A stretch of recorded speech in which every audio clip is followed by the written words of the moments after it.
I do expect Tom Zarul from AMGEN to be dialed in. Um, I don't know if anyone else will be dialed in, but we'll see. And then we'll get started in about 2 more minutes. Hopefully you guys can see the agenda for tonight. Hopefully it makes sense. I'm thinking 10 minutes per presentation and then 10 minutes for Q&A.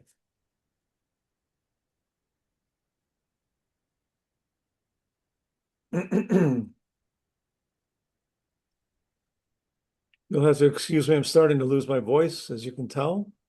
I think I have a cold, which is another reason to hold this thing online so you guys don't get sick.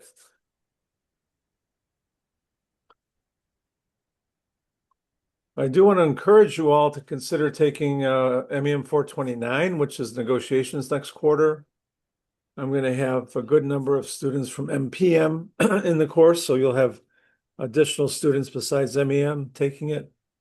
It's probably going to be one of your more valuable courses in the long run, and especially if you do any kind of negotiations with clients, with suppliers, with your peers, with subordinates.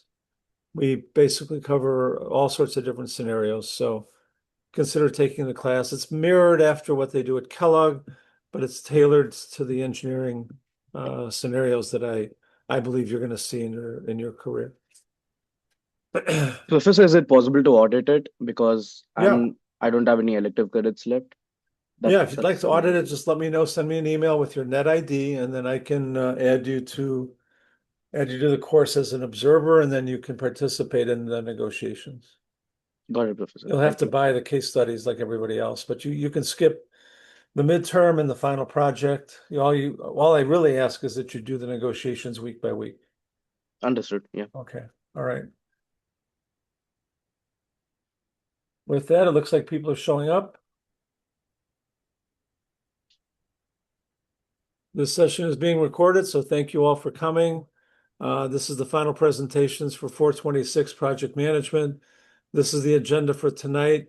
I tried to keep everybody to 20-minute segments, 10 minutes for presentation, 10 minutes for Q&A. What's different this year is that I have smaller teams. I normally had 3 or 4 person teams. This year we have 2 or 1 person teams. So I think that's kind of interesting. I also recognize that we're on the advent of LLMs and AI. So I think the key is not so much, you know, forbidding you from using AI. I'm encouraging you to use AI in an intelligent way. So I expect you to know what's in the content. I expect you to know where it came from. If you use AI, I need you to cite it or at least explain, what AI tools you used. And where does it work and where does it run out of gas? I think that's an interesting commentary for this quarter or this year. I know for a fact that you get a lot of not just hallucinations, extrapolations and assumptions and misdirections coming out of AI. So it's a very powerful and yet potentially dangerous tool. So, um, any comments before we get started? I want to see if Tom is with us. Tom, I think you're here. I want to welcome you. Yes, I just joined. Sorry, I'm a minute late. It's great to No be here. problem. It's good to have you. Thank you for coming. I'm glad you were able to dial in. Why don't we get started? You can see the agenda here. We got the first 3 projects or AMGEN projects. I have no idea how to pronounce that first one. Maybe Tom can help me. We just call it Bima because it's Bima? impossible to pronounce it. So Yeah. it's widely referred to as Bima. Well, you'll like this story. My sister, who's a degreed engineer, decided to go to law school, and she's focused on trademarks. And Nice. she works almost exclusively with pharmaceuticals. So I can make fun of her because I'm no doubt she made up names just like this one. She probably thinks it's unique and it's, defensible and all these wonderful legal attributes. But from my perspective, it's really hard to remember. So how good It's can it be? so this is the scientific name. It's Bima ridotuzumab is how you pronounce it. But to actually get the trademark name, it is insane how much work needs to be done to ensure one, we're not taking somebody else's trademark, But then two, we're not coming up with a name that the FDA may be concerned about beyond trademark issues as well too. And that's a whole nother discussion. I don't want to interrupt the flow here And the today. truth is that would be a sub-project of amongst many sub-projects in something as complicated as this. So We're doing that right now for our anti-obesity investigational drug, and it's going to take months essentially. And it needs wow. approval from regulatory authorities around the world, not just the FDA, like the EMA is what we're working with now. Right. All right, George, take it away. You've got 10 minutes for presentation. Okay, great. Thank you. So quick intro. My name is George Oliver. I'm a student in the MEM program, part-time student.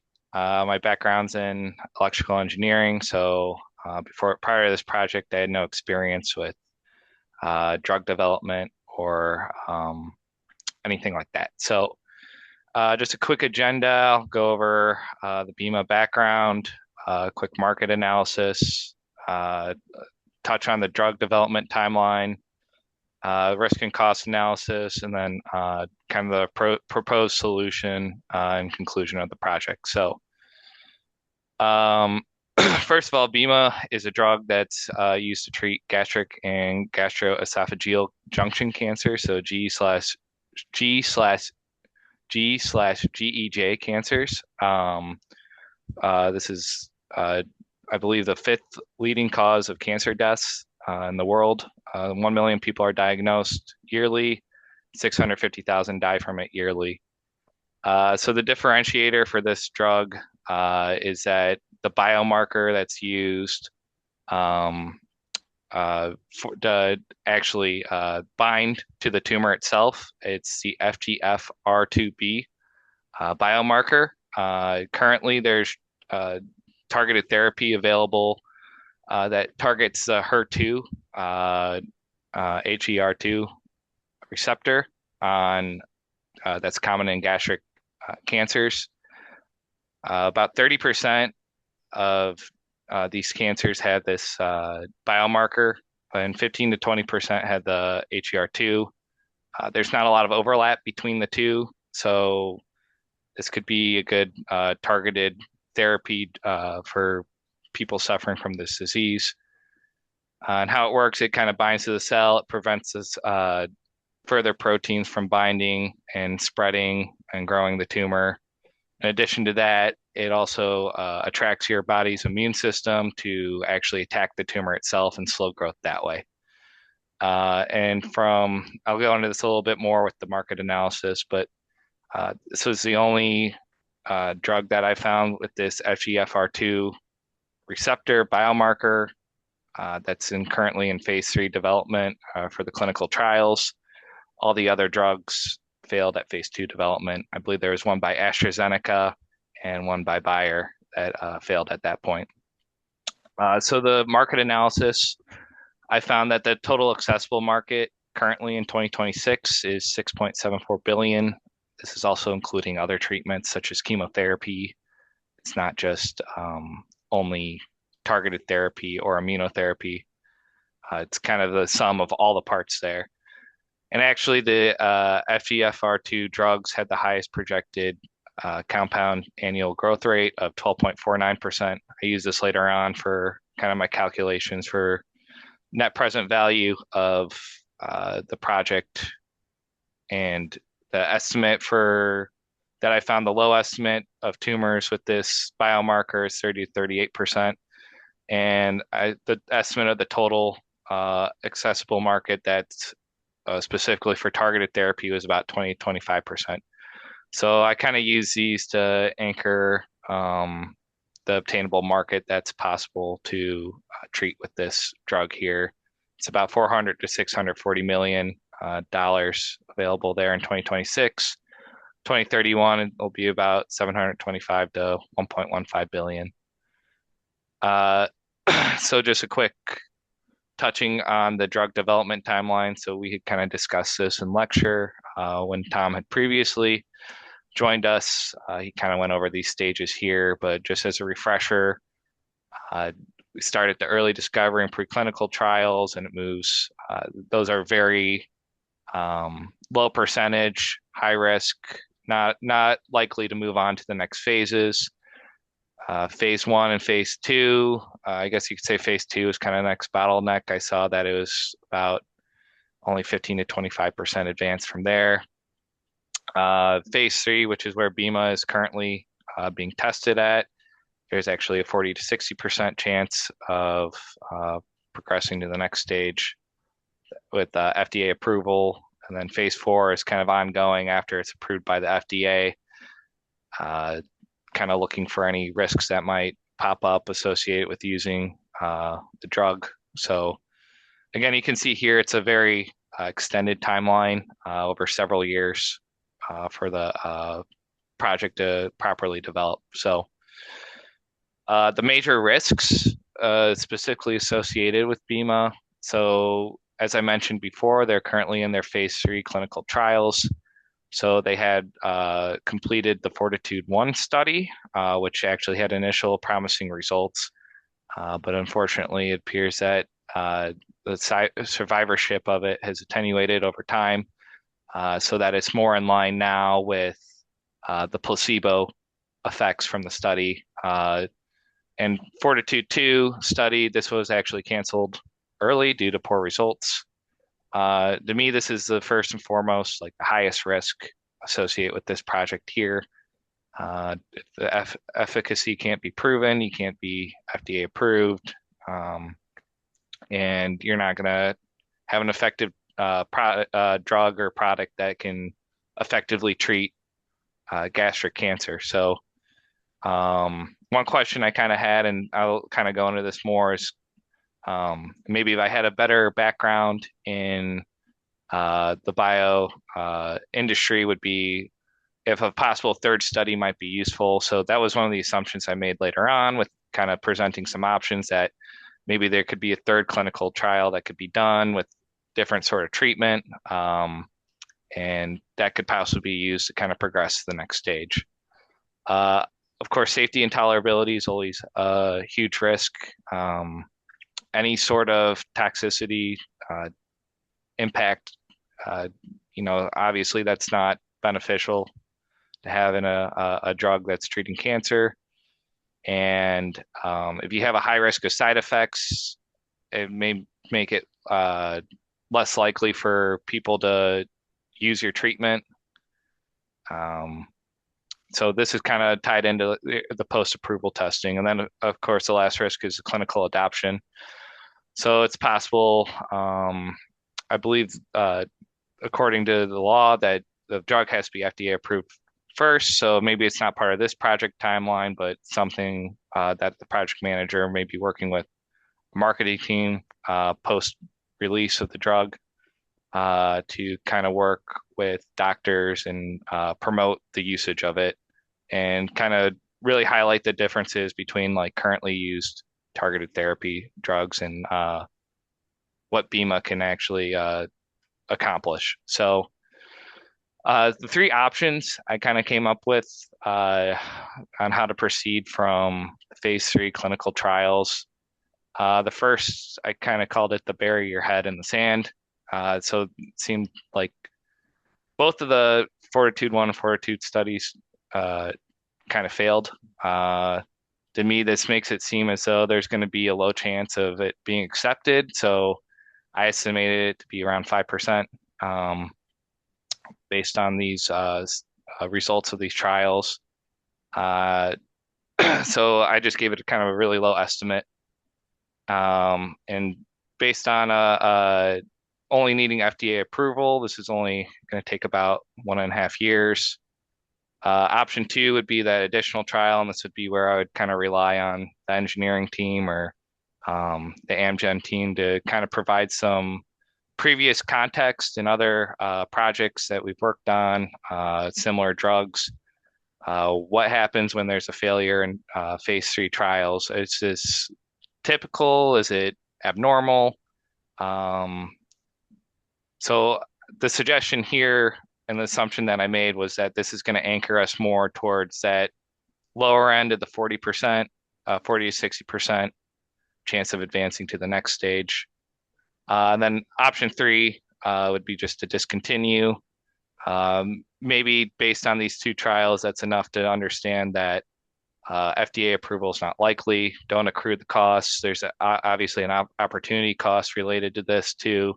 If your team continues working on something that has no hope of being approved. So I found, based off a study in 2013, so probably a bit outdated at this point, but this is what I used in my analysis. The first three phases had a typical cost of 340 million.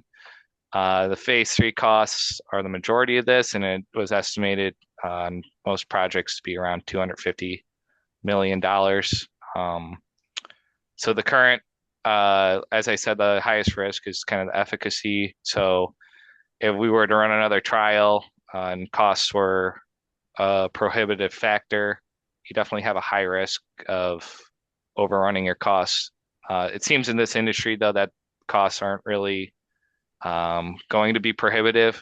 As kind of noted before, a lot of the upfront work done when the early discovery stages, typically, like, it's very rare that that even advances beyond that stage. So, and then just kind of a note here on how I calculated the net present value. So I kind of stated this before. I did a growth rate of 12.5% through 2031. I figured that maybe the growth would cap there, 10% discount rate. And as I kind of mentioned before, this is the only drug that's currently this far along that would work with the biomarker specifically. So I made the assumption as well that we'd capture a large market share since this would be the only drug available to kind of treat in this way. So just kind of a quick summary here of the net present value of the revenue that I calculated, and then the costs of failure. And then I kind of created a decision tree based off this that will show what choices to kind of make here. So again, so option one, it's just kind of say, okay, let's just keep going with the FDA approval. Option two would be additional phase three trial, where I also added in again a 250 million extra compared to here about, and then decrease from the revenue. Just it's going to be a 2-year delay in the project, so you have a higher discount rate in the future. And then option three, which would be just to eat the project cost at that point, discontinue. So kind of based off this and the weighted net present values, based off my assumptions and my calculations, appears that option two would be the best way to go. Of course, if I were consulting with the engineering team and they say, well, it's likely that this isn't going to be a 40%, and this is actually closer to 0% versus 5%. Maybe in that case, this option three might be the best because it failed the 2 trials. But this would be kind of what I would present, kind of this decision tree here. Moving on to the conclusion here. So again, as I mentioned, continue with the additional phase 3 trials to mitigate the risk. Of course, the possible market share, I think since this would be the only product kind of targeting this biomarker, the only one that'd be able to target it and treat it, it's kind of too great to immediately discontinue. As I mentioned before, if my assumptions on a 3rd trial are incorrect and it actually doesn't get us close to that 40%, the calculus kind of changes there. And again, if it fails the next trial, maybe we'd want to reevaluate again, kind of come to the same decision tree, update our costs, and kind of move from there. And I just kind of short overall statement of the impact of the project management in terms of drug development. It's just kind of a reminder that costs of your timeline slipping. It's not just money. There's a bigger picture to this. This is being used to treat people who are very sick, have a low chance of survival. So the time that we lose from poor project management is also costing people, their health and their lives, and causing pain to families who are kind of dealing with this. And the other highlight too would be that having this proper planning, you can have more effective project selection and a better portfolio management for the company in determining like what target areas to pursue and how to go from there. So, does anyone have any questions? Feel free to Well, ask them now. let me just jump in and say I thought you did a great job. You made it very understandable. You were working alone. I know you probably had a lot of help from some AI tools.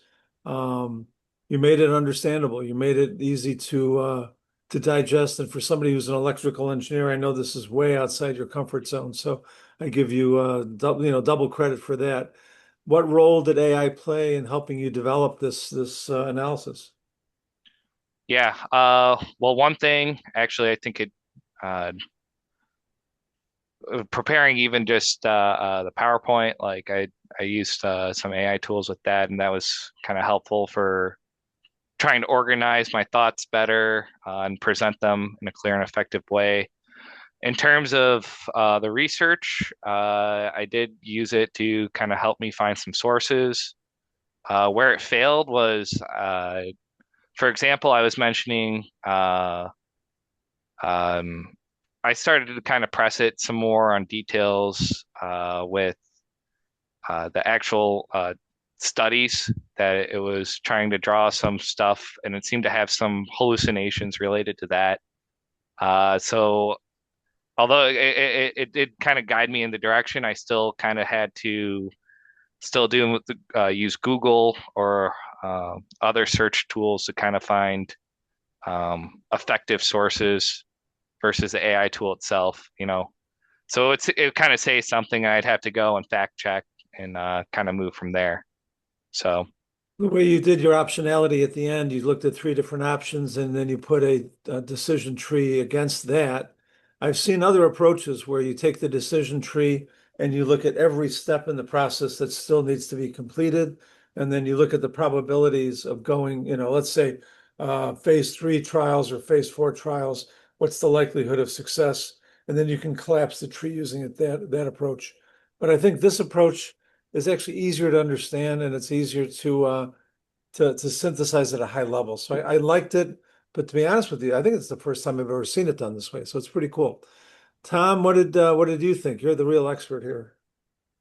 I think George did a great job. And one, I'm if you go back, I can't remember how many years I've been coming to this class, Professor Warath, but this is the first time that at least I remember where a therapy, an investigational drug that has had some challenges late stage in phase 3 has actually been evaluated. A lot of the cases that we've talked about, like the end outcome and the end recommendations, are to pursue investment, submit FDA approval, right? Because they're investigational drugs that we had good outcomes for. This one is really interesting in that BEMA actually initially was illustrating great efficacy results. And I think George highlighted to it in phase 2, we were showing double life expectancy versus the current treatment options for this terrible gastric cancer, gastric cancer from 12 months to anywhere between 18 and 24 months survival rate, which oncologists were like super, super excited about. When we advanced our phase 3 studies, unfortunately, the outcomes of our more robust phase 3 studies were showing survival rates that were closer to chemo only. And so right now, like another reason this is good is like this is very timely in that like one Amgen has not decided to fully abandon this treatment right now, and we're going and we're really taking a look at like patient subpopulations or potentially introducing this treatment a little bit earlier on in the patient's journey, as opposed to when the cancer is at a more advanced stage, to see if we can get more efficacy to determine whether or not we're going to continue to investigate this drug in gastric cancer. And I don't know the outcomes of that right now. And essentially, that is what is framing our company's decision right now, is really looking at the data from our phase 2 and phase 3 trials in subpopulations of patients that were studied to see if our smart scientists ultimately can see favorability from an efficacy perspective that would justify investing in an additional phase 3 study going forward. And George, you did a great job kind of articulating that. At the end of the day, the science is going to tell us whether or not we are going to invest in this drug or whether we're going to abandon it altogether. Well, the And science, the science and the finances, right? it's yeah, I mean, well, the finances too, right? Like, I Yeah. mean, great job putting together estimates for this. Costs of investigating drugs are very different based on the therapeutic area. Typically in oncology, they're higher than the estimates that you would have across all different investigational drugs. I can tell you that I don't know the exact number, but we definitely have invested over $1 billion in this drug. And we are facing a potential scenario where we have to abandon this drug altogether because it showed promise all the way up until the very end. And that's why the FDA has different phases of studies. So the industry does a very comprehensive job evaluating whether a drug is safe and efficacious to use, especially in these types of patient populations. And so, great job. You're very comprehensive. I think your conclusions are probably where we are going to be landing as well too. And we're certainly not going to be submitting for FDA right now because we have not proven that we have a meaningful advancement against the current standard of care. And then you were saying placebo, but really the current standard of care is chemotherapy alone right now for advanced stages of cancer. And for us to be able to submit to the FDA, which would be phase 1, we have to show a meaningful improvement either to the safety profile against chemo or the efficacy. And I don't know that we're convinced that the Fortitude phase 3 trials can demonstrate that. And so we're going through the analysis right now, whether we go down route 2 or route 3. And at the end of the day, to Professor Wereweth, it's going to be one, do we have confidence that potentially we can identify a population of gastric oncology patients benefiting substantially from this drug? And then if so, looking at those percentages against how much the costs are to make a decision based on what's in the best interest of the company. All right. Thank you, Tom. Thank you, George. I know we are joined by Arbella. I know Arbella, you probably didn't get to hear the whole presentation. Did you want to say anything? I'm listening, Mark. Okay. I joined halfway, but fascinating topic. Thank you for the invite. Sure. This is the agenda so that you're aware of what we're going to be doing tonight. We've got 3 AMGEN drugs that are in development. Tom is an executive over at AMGEN, so he's giving us some expert feedback. We've got 2 data center projects, and then ultimately a smelter project, which is fundamentally a mining project out in Tennessee. So we've got an interesting variety. The students pick their own projects. They're working in ultra small teams because AI is an acceptable tool here. So Very good. so as a result, teams are smaller and they're more agile. The next team up is AMGEN. We've got Venkat and Christian, who's going to be looking at AMG 890. Yes, hi, Professor. Thanks, Mark. Okay, thank you.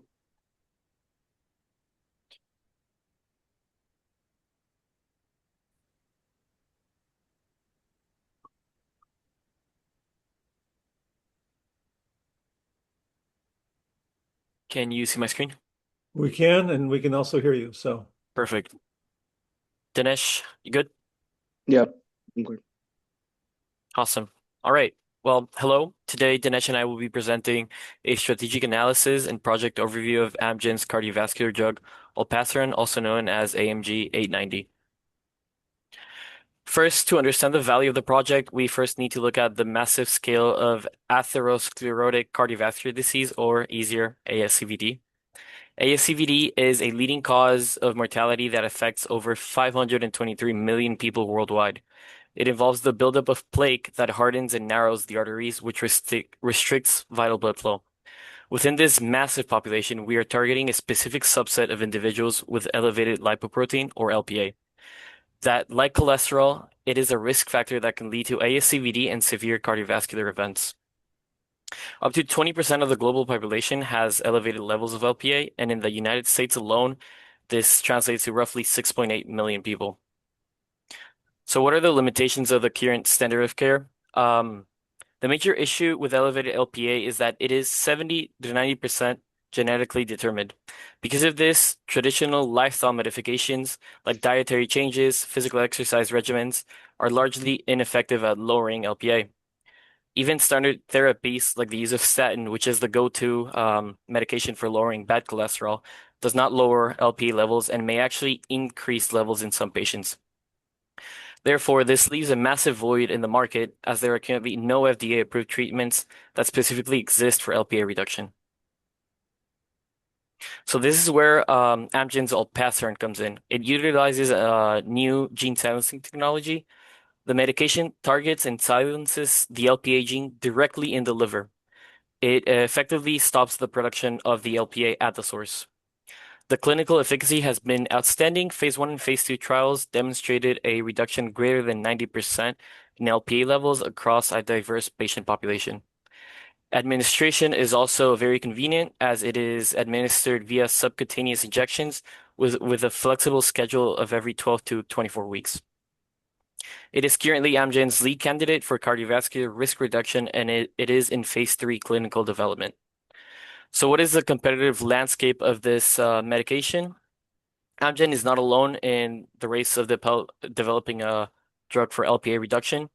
The primary competitor is Eli Lilly's lepodisiran. Both drugs rely on the same technology of siRNA. But olpasiran has a strategic edge as it has superior efficacy and a secondary effect of also reducing bad cholesterol. However, lepodisiran also has an advantage due to its convenience, as it has a longer dosing interval of 24 to 48 weeks, which might result in better adoptance of the drug. So far in the drug development timeline, we can see that it typically spans anywhere from 10 to 15 years from discovery to approval. Olpasiran successfully navigated through preclinical through Phase 2 trials between 2015 and 2022. AMGEN acquired the exclusive rights for the development of this drug from Arrowhead Pharmaceuticals in 2015-2016, and it continues to pay milestone fees as the drug development progresses. So whenever it moves from Phase 2 to Phase 3, it has to pay a milestone fee to the original pharmaceutical that discovered this drug. In December 2022, it entered the Phase 3 trials, and this is the most critical stage for cardiovascular drugs, as it spans usually 5 years to see that this medication is actually preventing severe cardiovascular events. These trials are expected to conclude in 2028, and assuming that the data is positive, we project final FDA approval around 2029 or 2030. Now let's look at the financial investment required to bring this therapy to market. Our total estimated project cost is approximately 302 million, which consists of two major categories. First is the licensing and milestone payments to Arrowhead Pharmaceuticals, which accounts for about $101.5 million. Second is the operational costs of clinical trials. Based on our research, we've seen that Phase 1 and Phase 2 costs about 11 million. But then when it comes to Phase 3, these trials are extremely expensive, particularly for the cardiovascular drugs that require a large patient population. In this case, Phase 3 operations are estimated to cost about $175 million, which accounts for more than half of the total investment. Finally, in addition to this, there's also an regulatory submission costs that we've taken into account. So we see that there's a majority financial risk that is occurring in the Phase 3 of our drug development. Moving on, we have the project risks. Phase 3 trials are also where the highest level of project risks occurs. Historically, the cardiovascular drugs have about 35% failure rate during Phase 3 trials. The main causes of these failures are typically bifurcated into three categories. The most common is lack of clinical efficacy, which accounts for about 44% of failure. The second major risk is safety concerns, which accounts for about 24% of the failures. When a patient population increases from a few hundred patients to several thousand, rare side effects can sometimes emerge, which can result into uh, which can result into safety concerns. And then there is also your competitive risks. Competitors like Novartis and Eli Lilly are developing similar therapies using different technologies. So it is important for us to take these project risks into account. Moving forward, we have the target market and adoption barriers. From a commercial perspective, the potential market opportunity is substantial. Based on the data, the addressable market is estimated roughly anywhere between 1.7 to 2 million high-risk patients with ASVCD and elevated LPA levels. However, we believe there are some we need to take the adoption barrier into account. Currently, there are fewer than 15% of the patients who have been tested for LPA. This means that millions of high-risk patients remain undiagnosed. What does this mean for our drug?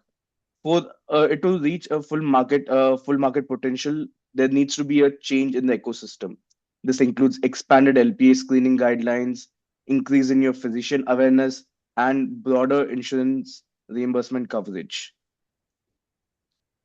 Moving on to the next slide, we have the financial projections. Assuming a successful regulatory approval, the financial outlook for our drug is quite promising. Based on benchmarks from similar drugs and therapies, we assume a price of approximately $10,000 per patient per year. Using a conservative adoption curve, the projected revenue trajectory would look like anywhere between 180 million for year one, where we are assuming a 1% market penetration. And as we transition to year three, this is about 50, which is about 1 billion annually, when we are targeting about a 6% market penetration. Finally, moving on to our strategic recommendation. Based on our clinical, financial, and marketing analysis, our recommendation is a go decision for continued development. There are several reasons for this. First, there is a strong unmet medical need for this without no current approved therapies targeting LPA. Second, the drug has demonstrated a good clinical efficacy. Third, the addressable market is extremely large, particularly among high risk patients. And finally, financial modeling suggests that there is a strong upside within potential to be a blockbuster drug within 3 years. While we have come up with this go decision, it is also important for us to have some sort of a contingency plan as a safety net. So we come up with three options. Option one is to outlicense the asset. Amgen could license the drug to another pharmaceutical company that specializes in this therapy area. The pro of this is it recovers part of the investment through licensing fee and reduces financial exposure. But a major disadvantage is the long-term loss of commercial upside. Second option is to have a strategic partnership. Amgen could form a joint venture with another company to share the costs of the later stage development and commercialization. And finally, it is to fully terminate the program based on the um, medical results that we see in the phase 3 development of the drug. Our recommended contingency strategy is to continue developing this drug while building a strategic partnership with another cardiovascular pharmaceutical company. Thank you. All right, nice job. I especially liked your competitive analysis. I thought you did a really good job with that. Also, the history of the technology, which was important, I think, to cover. You also mentioned progress payments to the licensor, which I think is an interesting subtlety here. So I'm assuming in your financial analysis, you covered all of the license and royalty fees that would have to be paid through the life of the program. Is that true? Yes. That's correct, Okay. Professor. Yeah. Yep. So, I mean, in that sense, I'm kind of curious how you can justify sub-licensing to somebody else so that they can manufacture the drug. Would that be even financially viable, given all the licensing costs you have to pay to the licensor?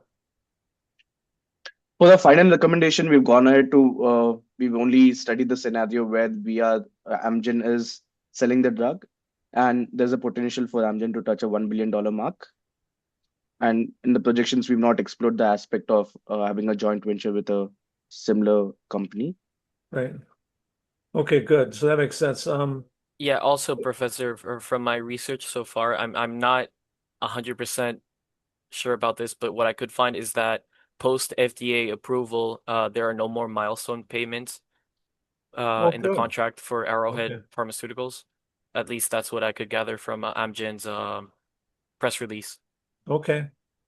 Now, I think this demonstrates how I mentioned almost at the beginning of the quarter how a technology, as it progresses and becomes de-risked, which is what you're effectively doing as you go through the various phases of clinical trials, you're de-risking the technology, you're adding value to the technology at the same time. And through adding of that value, you're paying the licensor effectively for the increased valuation of the technology. You're compensating them for their initial contribution to the creation of this technology. So that's important to note. Tom, I know you gave them a round of applause. I'm curious what you have to say to these guys. I really like how you structured it into three different points to evaluate. One was your first was unmet need. Second was is the results of our trials showing an clinical advancements to the patient population, and then the financial benefits. I'm going to skip over unmet needs because I want to focus on that at the very end of what I'm highlighting. But the second one, in terms of advancements, I mean, this is the opposite of the BEMA situation. Right now there's no approved drugs for lowering LPA. There are approved drugs that have demonstrated lowering LPA by up to like 30%. And I think niacin is the one drug that is currently FDA approved that shows those benefits. But to be clear, it's not FDA approved for that. Where our phase 2 results were showing 95%, or in some instances, like, completely removal of any plaque or LPA, which is a huge advancement to the current standard of care of what drugs are currently available for patients that are living with cardiovascular related diseases. So obviously, when we see any data like that, that's substantially better than what the current treatments are. That's a really good thing. Now, I also liked how you identified competition with investigational pipeline drugs, one of which will most likely be approved before we are with less efficacy, and the other one approved after us with a potential better dosing regimen than what olpasiran is. And so that's obviously part of the advancement as well, too, is, well, what are we competing against right now in the moment from a pipeline perspective? And then the financial benefits, very good job kind of going through milestone payments with our partners and what the future sales projections are. I would only highlight here that there's a lot of patients, obviously, that have cardiovascular related diseases. And so the potential financial benefits could be very, very, very rewarding.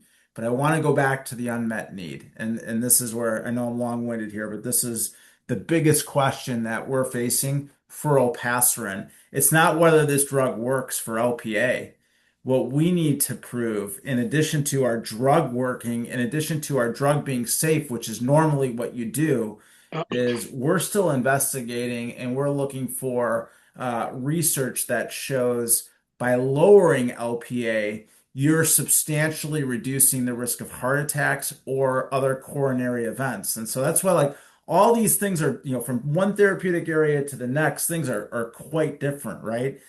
So what we need to see is more research that proves that lowering LPA, which we clearly are doing right now, actually is providing clinical benefits in terms of like less heart attacks, less coronary events, etc. All of which could obviously have major impact implications on the future financial benefits of this treatment as well too. And so great job, you guys, like going through the key areas.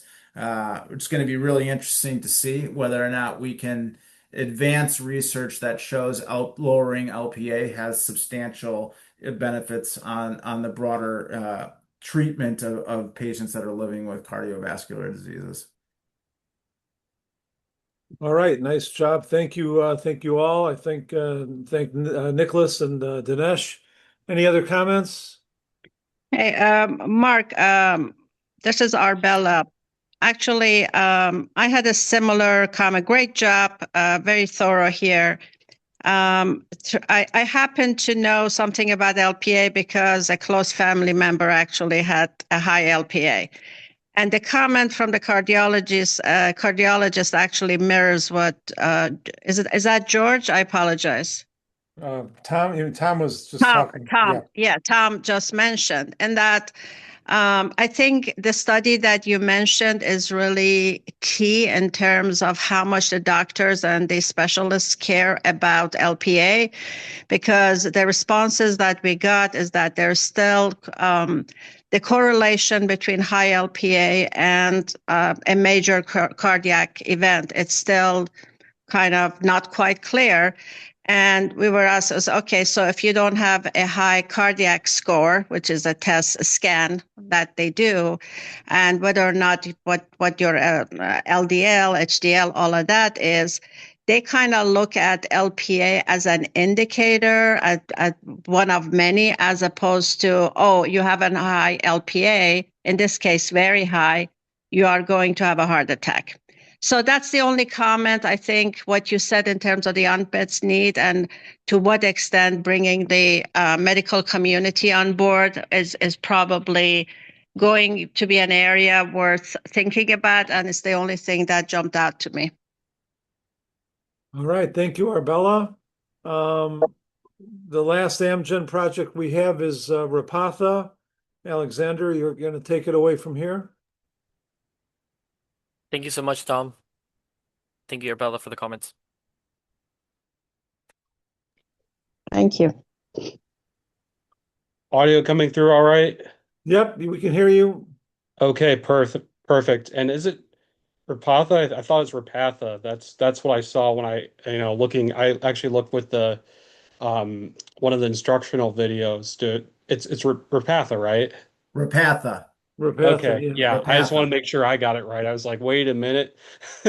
No, Okay. I screwed it up because I don't do this. It's okay. I don't do this for a living. So It's okay, Professor. It's as long as we're not in a meeting, marketing to healthcare providers, that would be embarrassing. I also say Nevada, but I think I'd be kicked out for saying that, right? So I mean, yeah, there's a lot of things like places that don't the pronunciation or names of things that wouldn't be what you expect. All right. the like towns in Wisconsin, I've gotten those a lot wrong many times. But in any case, let me share my screen. And is that showing up? We can see it. Yep. Okay, perfect. I want to minimize the.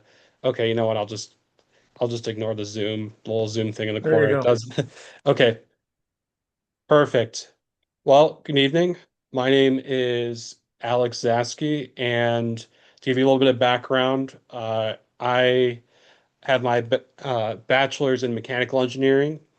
I have worked in an adjacent industry since graduating, so it's been, 5 years. Graduating in 2020 was an interesting time, but for just life sciences as a whole, for many reasons. But I've been working in many different medical device companies, ranging from a startup to more of kind of like larger companies, including Abbott and Baxter. Currently, I am a quality engineer in contract manufacturing, so more focus on the quality side than actual R&D, but still within medical devices. And this evening, I'm going to talk about Repatha and a little bit the strategic analysis of where to take things. And to um, one important thing to highlight to differentiate from um, the previous two products that were discussed, this is actually on the market. This is not in the research or development phase with clinical trials and such. It is being sold right now as we speak, and it's available through healthcare providers. So this is more kind of looking at this is going to be more of a high level looking at the later stages of where to take things as it kind of gets closer to the um, over a decade of all the work that's gone into it, and then also having been on the market for closer to, we're getting closer to a decade now. And to kind of first, I'm going to highlight how the actual um, how the pharmaceutical works. And one thing to highlight, we were talking previously about statins. This is not a statin. A statin has a mechanism where it's stopping the the liver from producing the certain enzymes for processing. But what this is actually um, instead of stopping the sorry, I'm gonna have a little bit of water here. It's I think I'm getting sick as well. So instead of blocking I misspoke. Instead of blocking the production of cholesterol in the liver, it's actually stopping um, the liver from collecting cholesterol that's put into the body. So it's kind of looking at that in reverse. Instead of lowering what the body's producing, it's lowering what's already in the body. So this can be from diet or anything else. Um, but what this does is um, has this protein called PCSK9, and that is going to stop those um, the body's natural collectors of the cholesterol from collecting them. So it's minimizing what's being stored in the body. And that's a way to, instead of saying, we're targeting like, so instead of saying that's um, we'll say like 30% maybe for others like statins and such, we're talking more 60 to 70%, which is a very dramatic difference, especially if there are, um, hereditary conditions that might be impacting the cholesterol absorption by the body. And to get a little bit more into the timeline, obviously this is retrospective because this has already happened. And that's where I was saying a decade. Actually, it's been over a decade. At the time of some of these reports, it was right around a decade there. But now, as we're getting into 2026, it's been a lot longer. And so the whole timeline is approaching 2 decades, actually, with from the discovery phase. So once we hit 2027, that will be 20 years, which is amazing. And it just highlights how much work goes into developing any sort of medication like this, and also highlights how positive the initial stages have been, because to make it this far, as we've discussed previously with other some of the other products, and previously in in our other lectures in the course, it's the likelihood statistically to make it this far, it's a lot lower, especially as there are competitors in the market, which I'm going to touch on in later slides. But right now, products existed for a decade. So the question is, where do we take things next with very strong offerings, but considering also that other companies have had opportunities to offer competitive products. So, and to look at kind of how things have been handled with the product existing on the market for as long as it has, reducing the cost and cutting by the price by 60% was a way to increase the volume, to increase accessibility in cases of perhaps out of pocket payment for these medications, or also it makes it easier in terms of negotiating with insurance providers if we're talking about US market specifically. But obviously this is a product that's available globally, so it varies depending on which market we're talking about specifically, if we were to get more granular. And the projected revenue back in 2024 was 2.2 billion. Um, and that's almost 50% volume increase. We're looking at over 11 billion projected for 2032 if we continue on a current global trajectory. And that's not just with Repatha, that's with all of these PCSK9 pharmaceuticals that exist. So a lot of opportunity there. Um, but I mean, that's still a ways, or it's not actually not as far out as we would think. And there are other products on the market right now, which is what I wanted to touch on next. Um, there are some certain advantages which Repatha offers, but there are also some threats of the other products. So one of the biggest positives in is just in terms of sales. So if we look at Praluent, I feel like I'm mispronouncing that one, honestly, but in terms of prescriptions, Repatha has double the number of prescriptions currently. So that's great.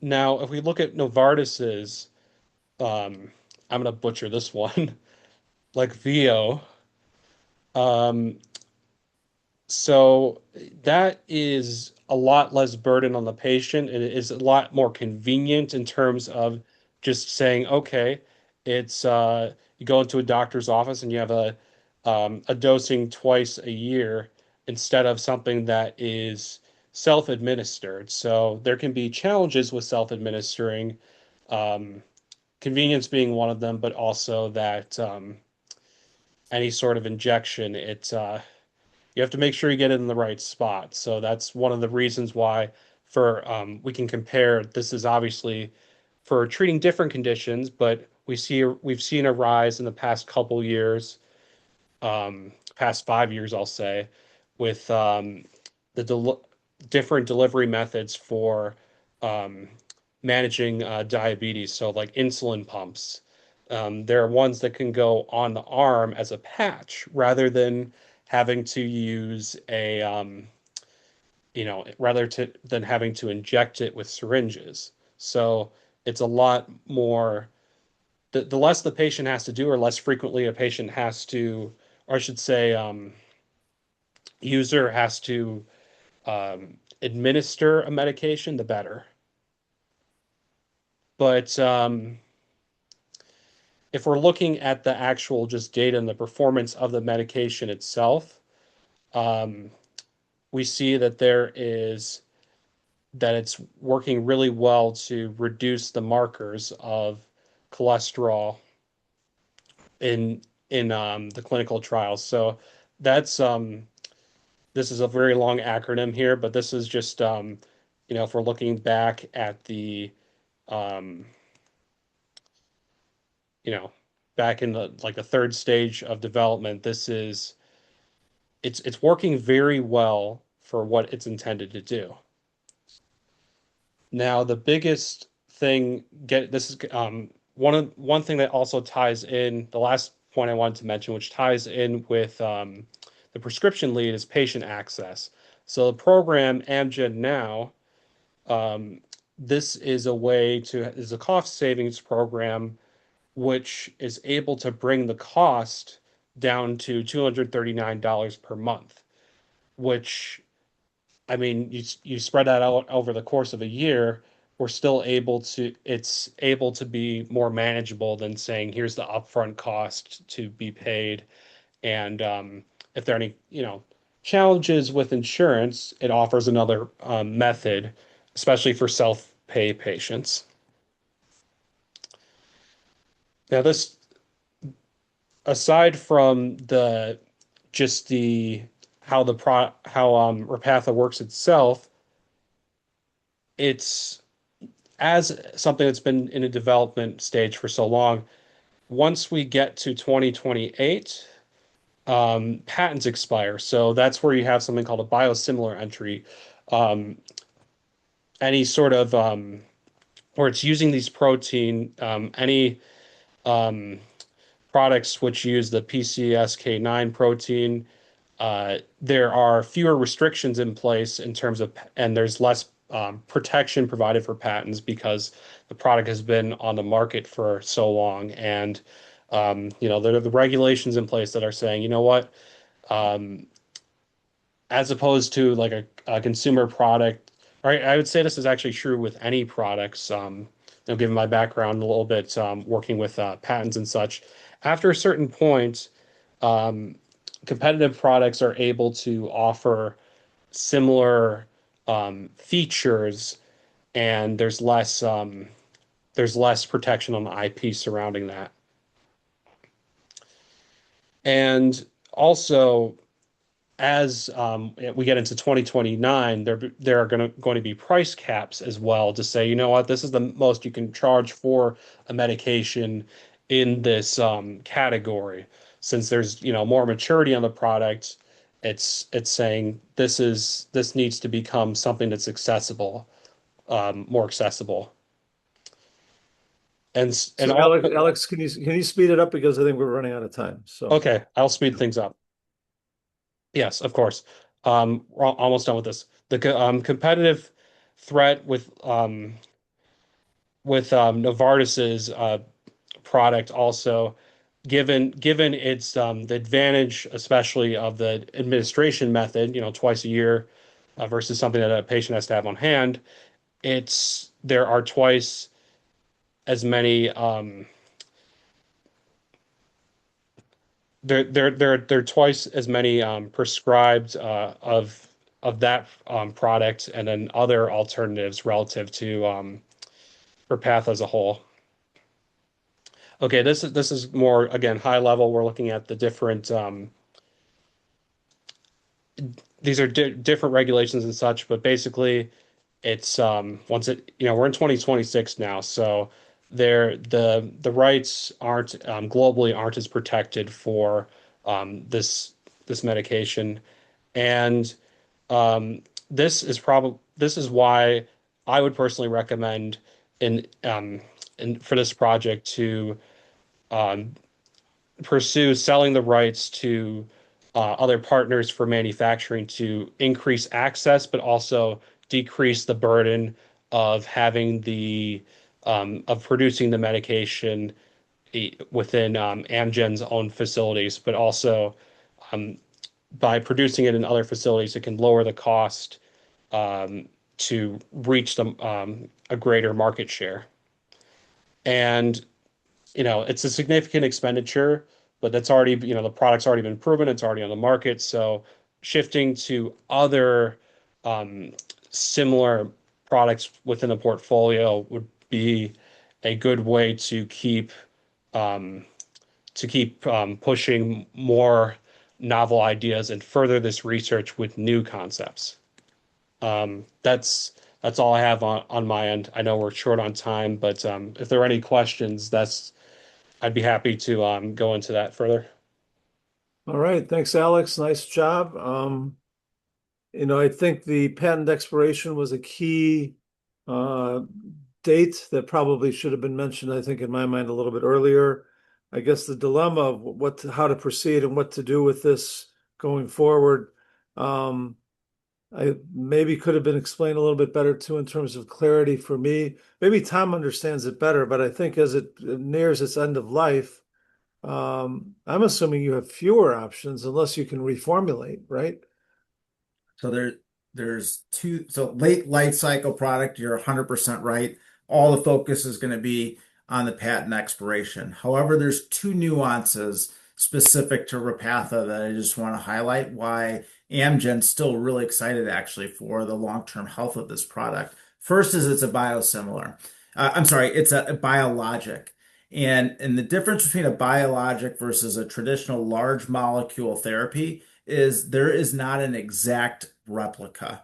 A biosimilar is a similar product, but it's not like a pill that you're going to take that's generic. That is exactly the same product as the innovative treatment.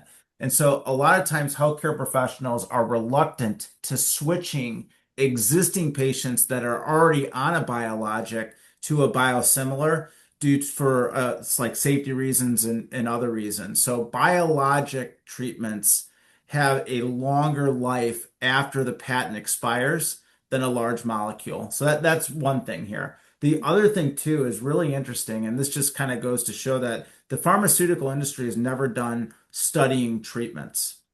And essentially last year, I mean, this is really hot off the press. We just published new data because it was originally approved, you're right, August of 2015 to lower cholesterol.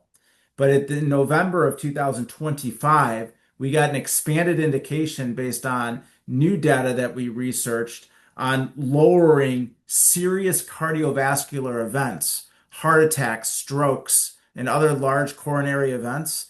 And what's really promising about this is how much Repatha now may lower other healthcare costs of patients that ladder up into health plans due to they're no longer potentially going to have a stroke. They're no longer going to have a heart attack, which is a huge cost burden on health plans. And so, based on that data that we just published, there's actually quite a bit of excitement on the future financial benefits that Repatha will provide to the healthcare community and not just the US, but globally.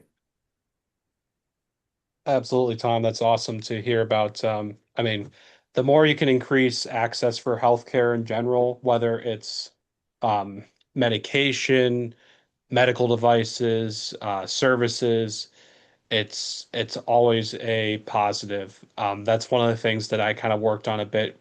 This is back in 2020 with the startup I worked with. Um, it was a challenge thinking about COVID because it's not just a matter of, okay, like antigen tests, they've existed for decades. It wasn't hard to adapt one for COVID.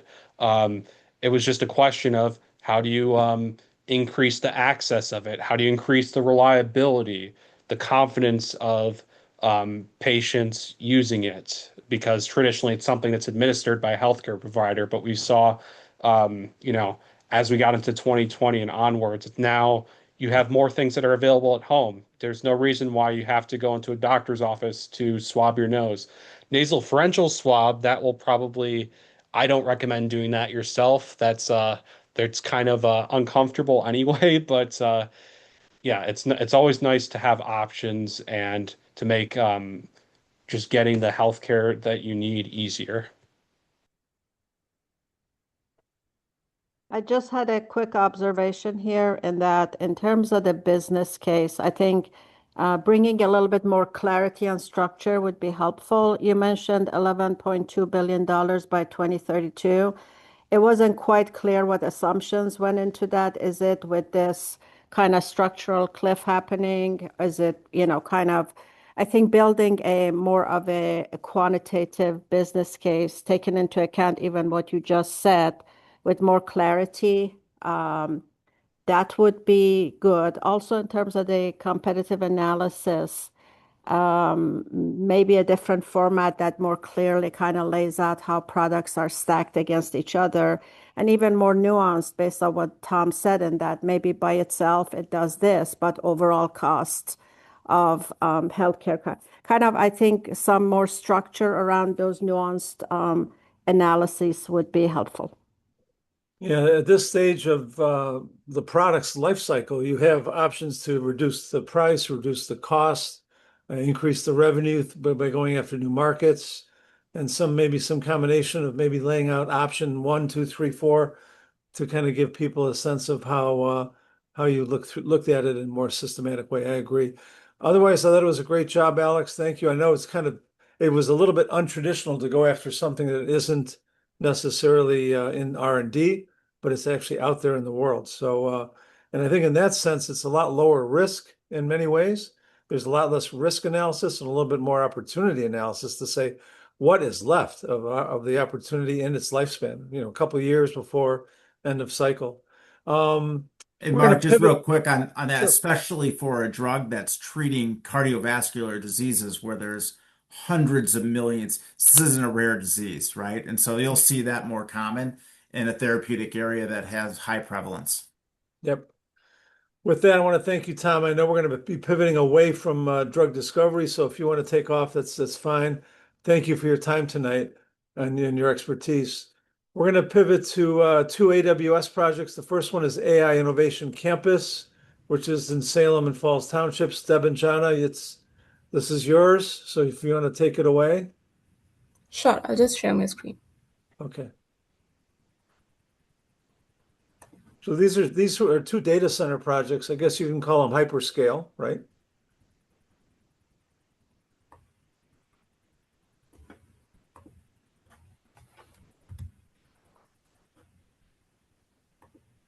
That's the buzzword of our times, Mark.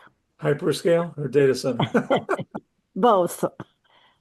Well, what's scary is that the ROI isn't always clear, and we could be on the precipice of some sort of a collapse of valuations as a result, because it's possible that we've got a bubble here, right? Yep. Okay, is my screen visible? It's visible. We got it. All right. So, good evening, everyone. My topic was AI Innovation Campus project in Pennsylvania, which is proposed to be a $20+ billion investment to build large-scale AI data center infrastructure. So, this project aims to support the rapidly growing demand for AI computing and cloud services. Mainly while evaluating this project, I have applied several analytical frameworks that includes the PMI project management principles, PESTEL environmental scanning, a stage gate investment decision model, cost benefit, financial analysis, and global risk framework. So the agenda, I have primarily divided into two parts. The part one will be focusing on project plan, where we examine the project scope, energy, strategy, resources, timeline, and financial projection. Part two would be the strategic recommendations to the board that will analyze the risk, regulatory factors, and possible exit strategies. This project proposes building mainly two large hyperscale AI campuses in Pennsylvania, representing an investment of $20 billion. The campus is supposedly to include 25 building powered by approximately 1.5 gigawatts of nuclear energy, making it one of the largest AI infrastructure project in the United States. Final projection estimate annual revenue of approximately $18 billion once the campus fully reaches its operational capacity and is operational. Using cost benefit analysis and capital budgeting method, we estimate here the project could achieve a payback period as well, which we will be seeing in the slides ahead. So the main objective of this project is to address the rapidly increasing demand for AI computing and infrastructure. Large AI models, specifically if I talk about LLMs, require enormous computational resource and electricity, which is driving companies to build specialized hyperscale data centers. To evaluate the external environment for this investment, we conducted a PESTEL analysis. From a political perspective, Pennsylvania offers strong government support. Economically, the AI cloud market is growing rapidly. Technologically, demand for AI infrastructure is increasing. Environmentally, the project benefits from carbon-free nuclear power, and legally, regulatory frameworks are also well established for the data centers development in this specific state. So this analysis kind of suggested that the external environment is favorable for large-scale AI infrastructure investment.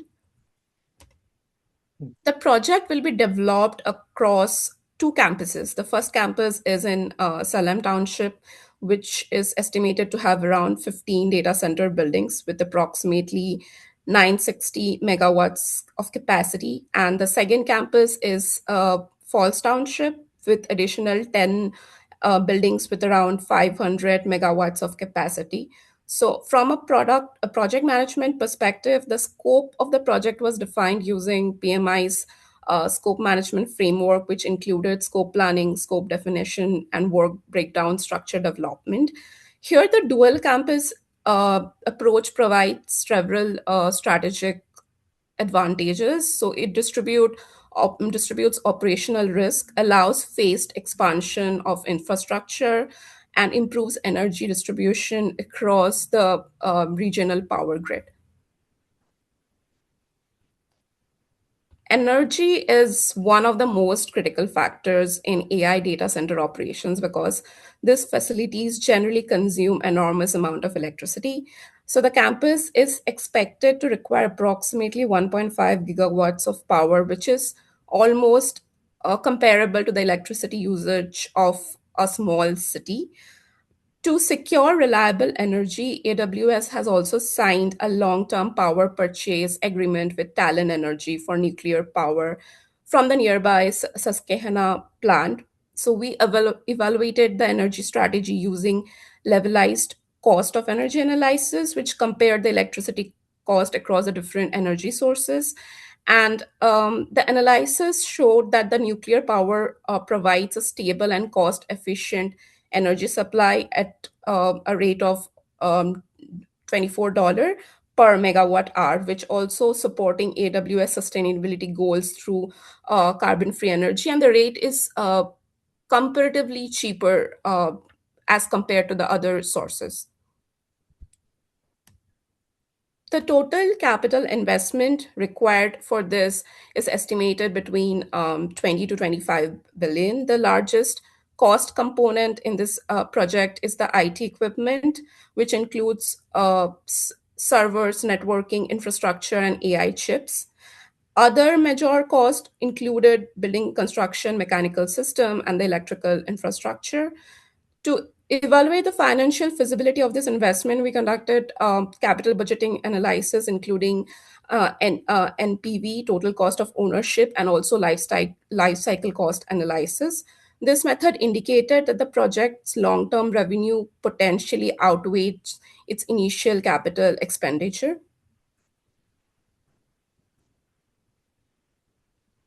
The project requires both a large construction workforce and a permanent operational team. Once operational, the campus is expected to employ more than 1,250 skilled workers, including engineers, IT specialists, resources, and security staffs. During construction, several thousand constructors will also be involved. And this numbers, I got it from the online resources of Amazon AWS that was available. Resource planning was conducted as well using PMI resource management principle, which included workforce planning, capacity forecasting, and infrastructure resource allocation. Benchmarking against either hyperscale data center projects such as this workforce projection are consistent with the industry standard. Also, there are physical resources as well listed in the slide that would be required, which include structural steel, concrete, electric cable, battery system, diesel generator, cooling equipments. So this is a scheduling exercise that I have done using AI. So the project is suggested to extend from 2024 to 2035. So in the phase one, that is initial land acquisition and rezoning began in 2024, construction began in 2025, and the first operational building are expected by 2026. So expansion continues through 2031 until the campus reaches its full capacity. The schedule was developed using critical path method project scheduling, which identifies the sequence of tasks that determines the overall project duration. Additionally, I also followed a stage gate development structure where each major phase required a decision review before moving forward. Revenue projections here are based on the rapidly growing demand. We can see that there's a growing demand for AI cloud services, and for AWS, this is crucial to stay relevant in the market and also gain a competitive advantage over its competitors. So AWS already generates over 108 billion annually, and AI services are expected to grow at 40 to 60% per year. Industry benchmarks show that each megawatt of data center capacity can generate approximately 8 to 12 million in annual revenue using scenario modeling and demand forecasting, we estimate that the campus could generate between 12 and 18 billion in annual revenue at full capacity.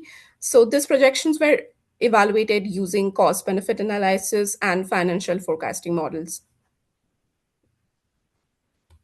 So these are the recommendations that we have for the board. My recommendation was to approve the project and proceed with full investment. This decision was evaluated using a stage gate investment decision model. In this framework, project passed through several decision checkpoints that included feasibility analysis, business case validation, development readiness, and deployment.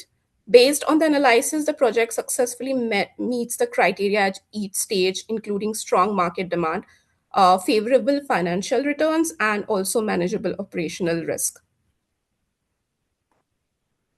So this is the risk analysis metrics. Although the project shows strong potential, it also has several risks that we should be aware of.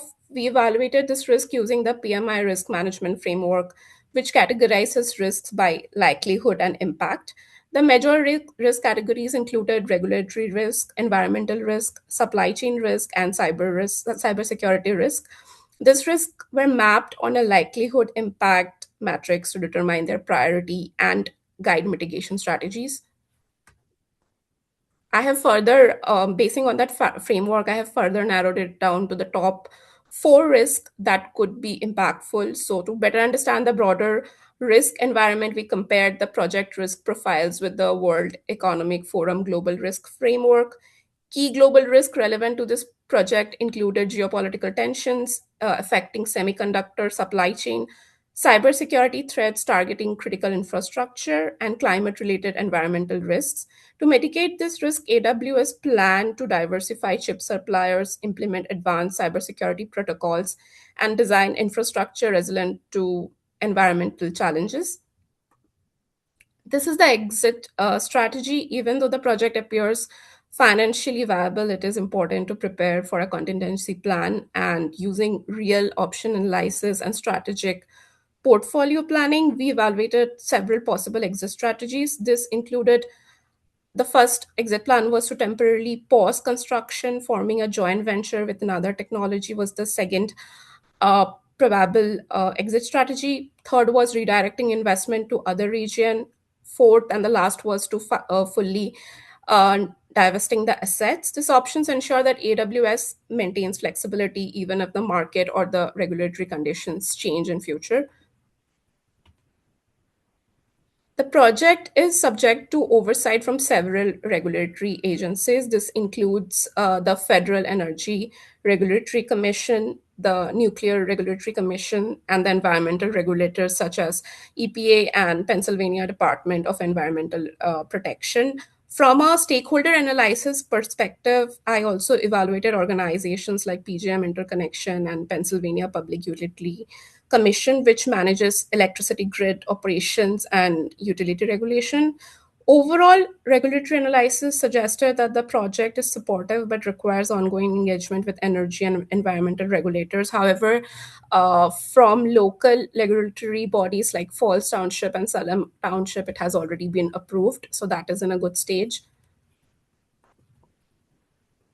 So to conclude my analysis, it indicates that AWS AI Innovation Campus is strategically the most important investment, and it should go ahead with it using specifically frameworks like PESTEL, PMI project management methodology, cost benefit financial evaluation, stage gate investment, decision models, and global risk assessment. I determined that the project offers a strong long-term value, although there are risks related to the regulations like supply chain, infrastructure, climate regulation. These risks are manageable through appropriate mitigation strategies.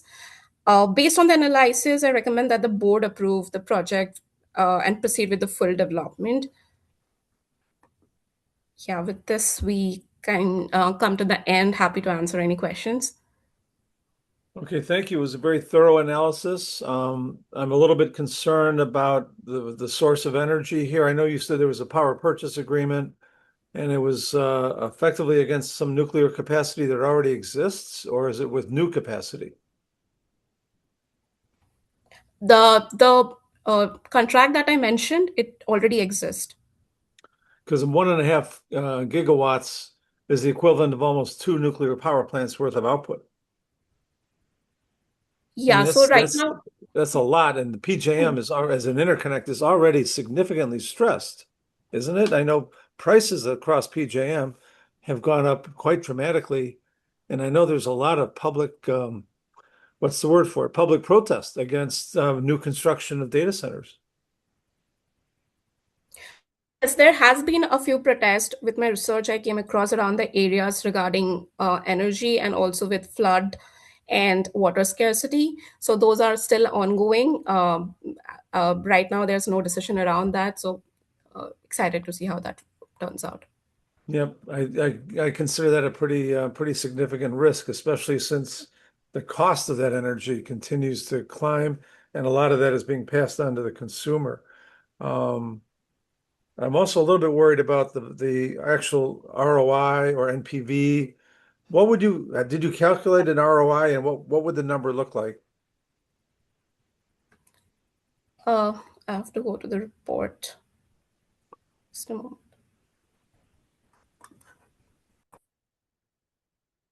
I know you mentioned stage gate a couple of times. I consider this the equivalent of a stage gate review. In fact, this entire session today is the equivalent of a stage gate review across multiple products and product lines. So the NPV was at a 40% operating margin. So an annual revenue that was I calculated it came up to around $15 billion. Okay, it's very impressive, and I hope it's correct because I see some subtle shifts in the market, and that is towards more edge computing. So, I mean, already I'm running LLMs on my laptop, and I suspect before not too long, maybe a year or two from now, almost everybody on this call will be running LLMs locally instead of in the cloud. And the reason for that is compute is getting more capable, and the models are getting more efficient. Um, I'm running 64 gigs on my laptop. Most people don't have that. But in the future, you won't need 64 gigs of memory. You won't need a powerful GPU. So I think a lot of this assumption about growth and demand might actually be a little bit inflated because people are going to be shifting towards more local solutions. Any thoughts, Arbella, in terms of what you saw and what you heard today? Nothing to add what you just said. Those are risks that I think a lot of the market is facing right now with the hyperscalers. But I thought the analysis was very thorough. Yeah. Just touching on a lot of, project management tools, the way that they're intended to be used. So great Yeah. job. Yeah, very professionally done, very well packaged, and I think very well delivered. So I think all in all, I would say you did a great job. So I want to thank you, and let's Thank you. move on if we can, unless there's other comments. Deb and Johnny did a great job. So let's move on to AWS Project Rainier. This is in New Carlisle, Indiana. Sukbat and Sagar, you're up next.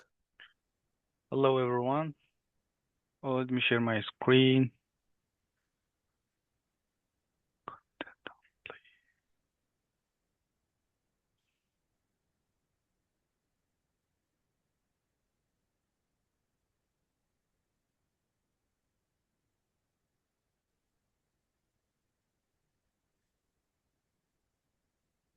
Are you guys seeing my screen? We can see it. Yep. Okay. It's a little bit blocked at the moment. It's partially blocked, but yeah, okay, now we got it.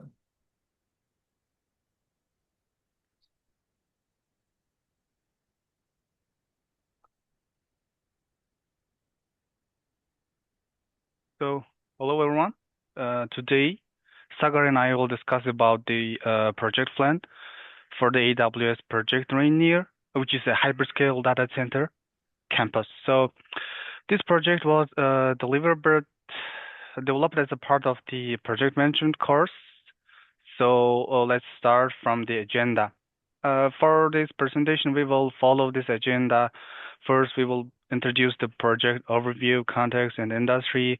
And starting from the second half of the agenda, the Sagar will take over the presentation. So the project Rainier is part of Amazon Web Services strategy to expand the infrastructure for AI and then the high performance computing. The AI systems require extremely powerful computing environments. Hyperscale data centers are also essential to support these workloads. So overall, our project is some specific numbers shown here, like total investment 11 billion. The IT workload is 720 megawatt. The span for the project is overall 66 months, and then there will be overall more than 8 buildings for this data center campus. When planning this project, we consider several important factors, like the hyperscale data centers require large-scale infrastructure, including the power supply and the cooling supply, which is essential for the data center, and then the network connectivity. And then secondly, those projects involve multiple stakeholders, such as an engineering, contractor, regulators, and the technology providers. The rest of the presentation, the basics is essential when defining the project plan. And here is the presentation of the factors we took. Like it's the planning factors is the long development cycle of these projects, and large technology infrastructure projects can take over 5 or more than 5 years from planning to full operation. And because of these, PMs must carefully coordinate engineering design, procurement, and construction phases to minimize delays and control costs. The rapid growth of AI is dramatically increasing, so the demand for computing infrastructure. So companies across many industries are using AI for their automation, for their analytics and machine learning applications. As a result, cloud providers like AWS must expand their infrastructure to meet this growing demand. There are overall 4 types of data centers. Our project Rainier goes to the hyperscale data center, which allows the companies, which help the companies maintain the competitive advantage, scalability, and the technological leadership in the AI era. Moving on, the project scope statement. The scope of the project includes developing hyperscale data center campus with multiple interconnected facilities. This includes land development, data center buildings, electrical infrastructure, cooling systems, and the network connectivity. All these components must be integrated, must be handled all together for this data center campus. So here is our work breakdown structure for the data center campus. We divided into the 12 sections. If you see the first 4, it's like the first phases of the project, like defining and the planning. And starting from the 5, which is the procurement, the construction phase will begin from the 6 until the 10. If you see the 10, there will be network, CCTV, and fiber optic, and all these fragile networking systems. At all projects, these fragile systems are installed after the heavy construction works, because the reason is to avoid some damage to these expensive, very sophisticated systems. And regarding the energy requirements, our project will be projected to consume overall 828 megawatt. And out of this total power, the 86% will will go to the IT load. If we divide these numbers, so the 1.15, the power usage effectiveness will drive DDL number for the PU is like 1 because because the higher efficiency because it means the higher efficiency you can use the most of the total power for the IT load only. So overall the industry average is 1.58, but for this project it's way better than the industry average. And the another requirement is like scalability. You have to consider the future expansion in the project. So in the left side of the slide, the bottom section, the E, there will be 4 buildings that remain unbuilt, which will be built for the future construction, future phases. And the other requirements for the project is electrical systems, cooling, and the network infrastructure. Overall, the project requires strong power, efficient cooling systems, and also the high-speed networking to support the large-scale AI operations. So moving on, I will hand over the presentation to the Sagar. So are you there, Sagar? Thanks a lot, Subhat. Yeah. And hello, everyone. So building on the technical requirement we just discussed, I will now walk through the financial and operational aspect of the project, starting with the capital investment. And in terms of the capital cost, the estimated capital cost for the project trainer is approximately $11 billion. And this includes the land development, building construction, electrical infrastructure, cooling system, and the IT equipment installation. And managing a budget of this scale requires strong cost control as well as the careful resource planning.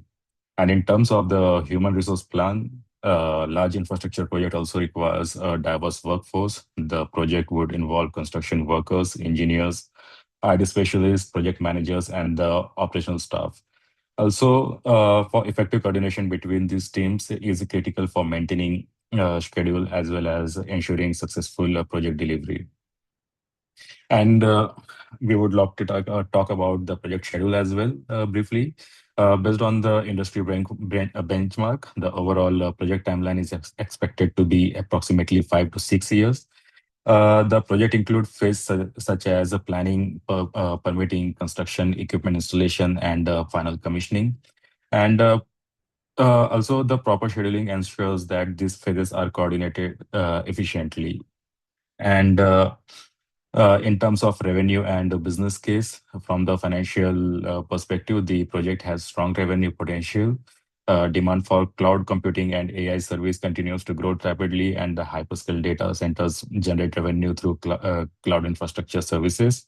And this creates a strong long-term business case for the investment. And here we have created 3 scenarios: low case, base case, as well as the high case. And we have also done our annual revenue analysis, operating margin analysis, as well as the payback period, as well as the NPV.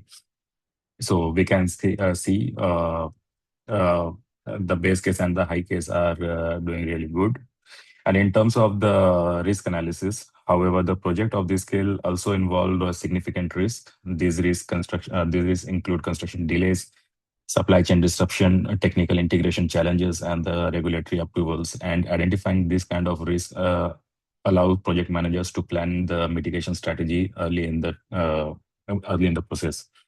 And while talking about the risk analysis, another major risk involved the power infrastructure and the equipment lead time. Data centers require specialized electrical equipment that may have long manufacturing timelines, and delays in this kind of components can directly impact the overall project schedules. And about the risk summary, our overall assessment highlight the importance of the strong project governance, supplier coordination, and the contingency plan. This strategy help minimizing the disruption and ensure that the project stays within the schedule and within the budget. So here we have created the matrix of impact as well as the probability. Yeah, you can go to the next slide. And talking about the risk analysis, the continuous risk monitoring is also critical throughout the project lifecycle. And by regularly reviewing the risk and adjusting mitigation plan, project manager can maintain better control over the project outcomes. And about the regulatory approach and the key permits, uh, it is actually another key consideration in regulatory compliance. The project requires approval related to zoning, environmental impact, construction permits, and the utility connections. And managing these approvals effectively help avoid delays during the development. And then about the recommendation, we believe that based on our analysis, we recommend a go decision, but with certain conditions.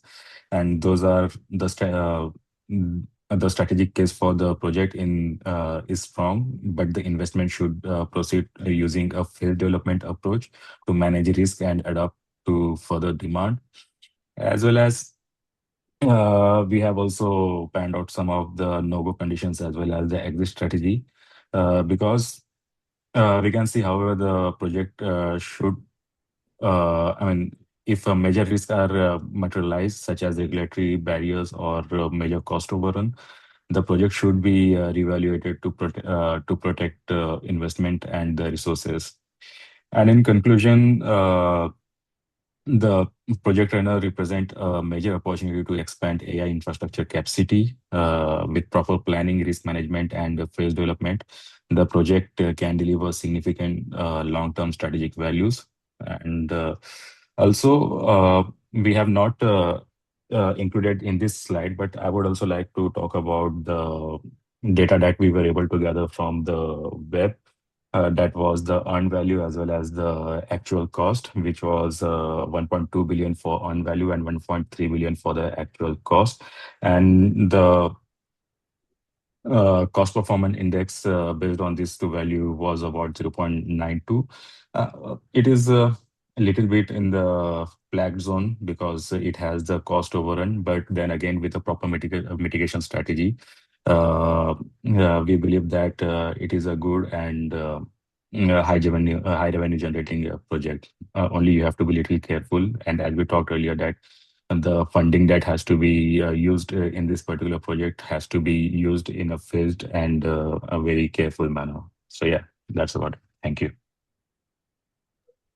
All right, I'm very glad you were able to work in the cost performance index and the performance against the plan. I think it's very well packaged. This is a much more traditional kind of project management view, which is really what we were looking for here. Well organized, well delivered, and even easy to understand. It's one of the questions I would have is when you looked at the costs, did you factor in that the technology, the GPUs, the compute, if you will, would need to be replaced within a 5-year period?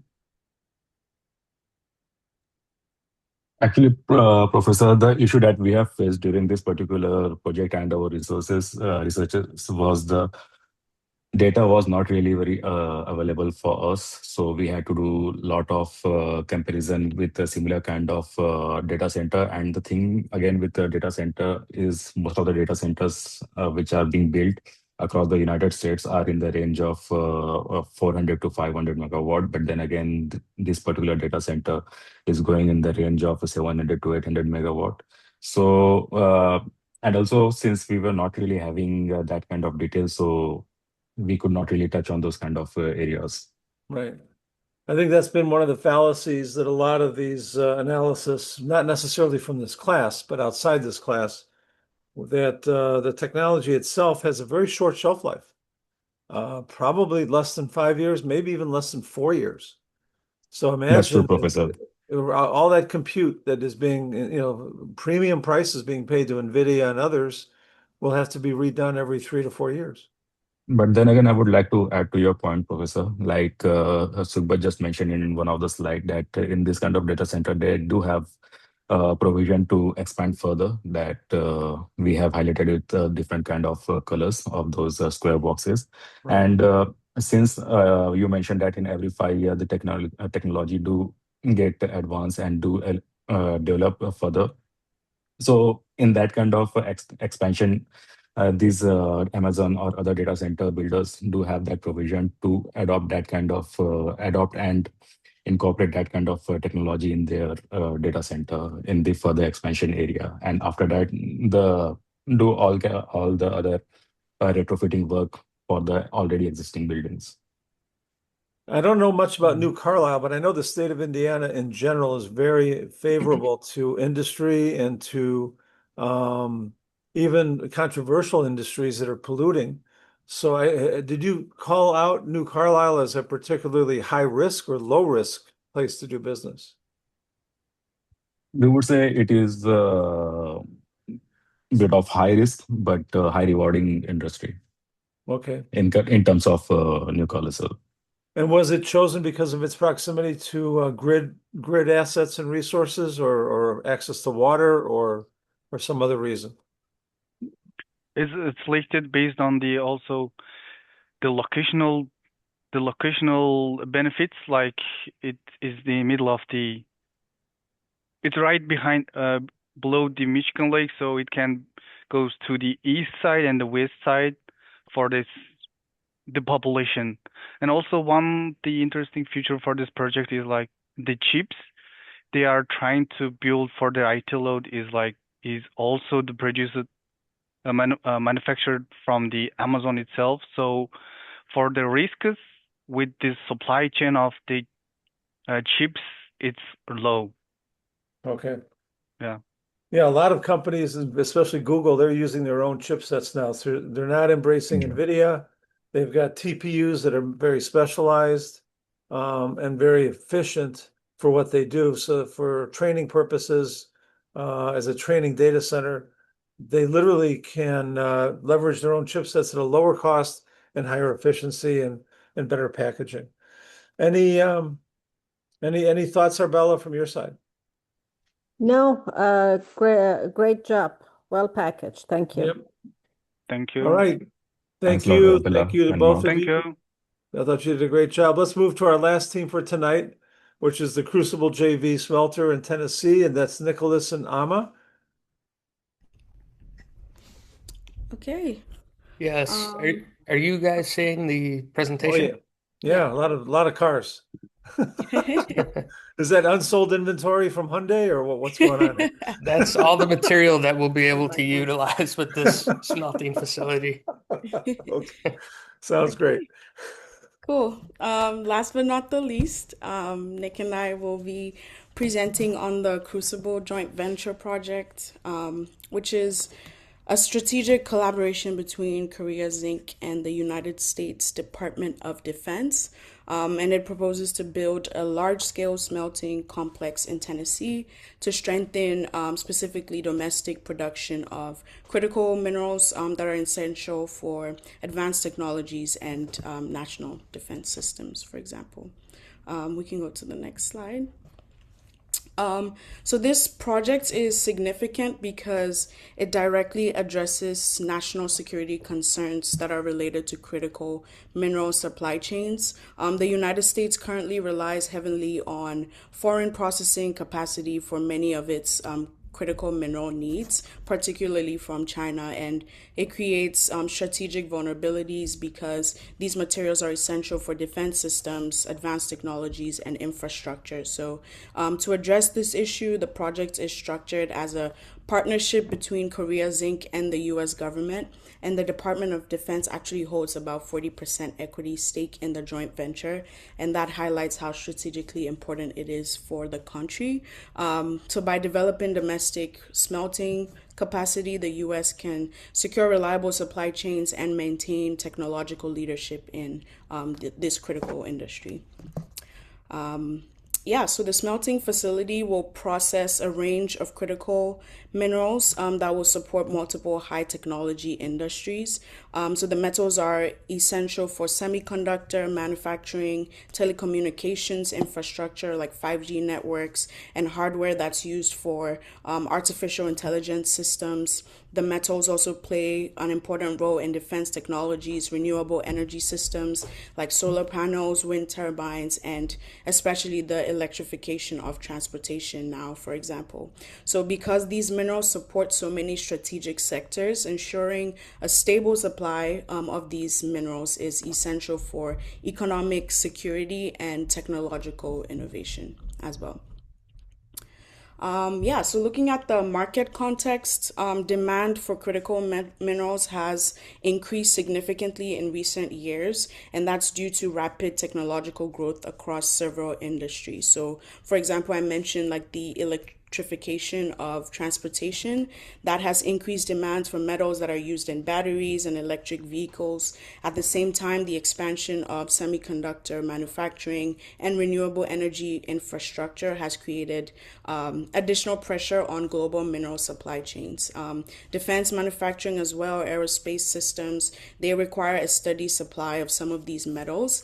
And despite this growing demand, the United States still imports a large portion of its refined critical minerals. So that exposes the country to certain geopolitical risks, for example, and then supply disruptions that could result. So the Crucible Smelter project is aiming to help close this gap and create domestic refining capacity. Just quickly on the scope. The scope of the Crucible project involves constructing a fully integrated smelting and refining complex. The facility will include raw material receiving systems, smelting furnaces, refining units, rare metal extraction systems, also a sulfuric acid production plant, and environmental emissions control systems. So, in terms of output, the plant will primarily produce metals like zinc, lead, and copper, and then along with several valuable rare metals like indium, gallium, etc.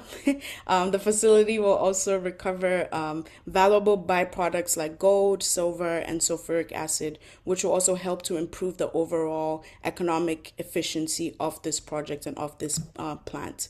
So, by integrating these operations into a single complex, the project can efficiently process multiple metals from complex mineral feedstocks. And I'll hand over to Nick, who can walk us through the location, technology, and then the schedule for the project. Yeah, thanks, Amma. So this facility will be located in Clarksville, Tennessee, and it represents one of the largest industrial investments in the state's history. So the project will require approximately 700 million square feet of industrial infrastructure, and this involves about $7.4 billion in total investment. So in addition to the economic impact, this facility is expected to create around 740 permanent jobs across the complex or two operational locations. So major infrastructure components include electric furnaces, hydrometallurgical processing units, logistics systems, wastewater treatment plants, and environmental filtration systems. This project will utilize advanced smelting technologies similar to those used at the other Korean zinc location, Osan, their complex in South Korea. This is one of the most advanced smelting operations in the world. And some key technologies taken away from there are the electric smelting furnaces for the thermal metal processing and hydrometallurgical refining systems for producing high purity metals. This plant will also use solvent extraction systems to recover rare metals, and digital automation technologies to improve efficiencies and reliability. Additionally, advanced emissions capture systems will be in place to ensure compliance with environmental regulations. So here, to capture kind of our timeline, ranging from 2026 to 2029, the construction timeline will be complete in these 4 years. So the first phase will involve permitting and site preparation between 2026 to 2027. The second phase includes the construction of the main facility structures.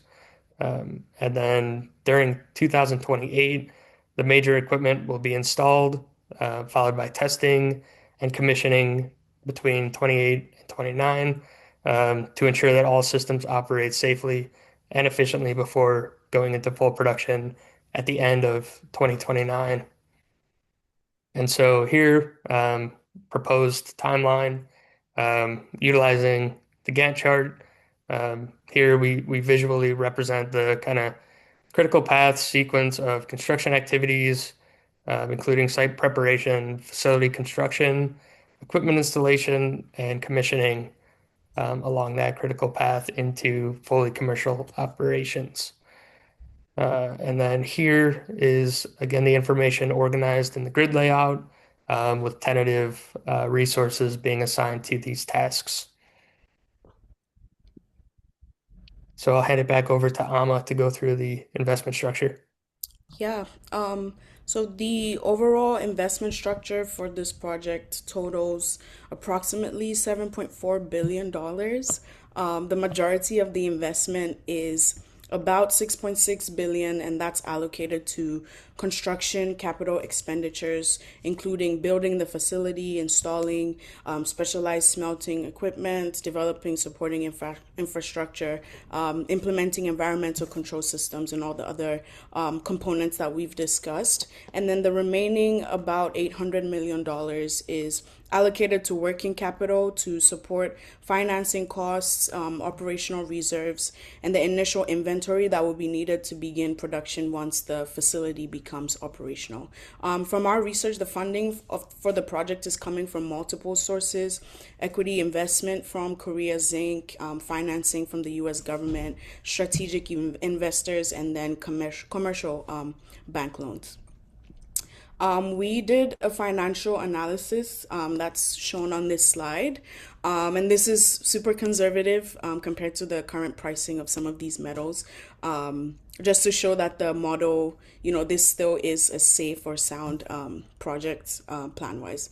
So the financial model for the project diversifies the revenue streams and reduces exposure to price volatility in any single commodity. So the facility will produce, zinc, lead, copper, and then smaller quantities of other rare metals. And based on estimated production levels and current, conservative estimates of market prices, zinc is expected to generate about $750 million in annual revenue, lead about $400 million, copper about $298 million, and then rare metals about $100 million.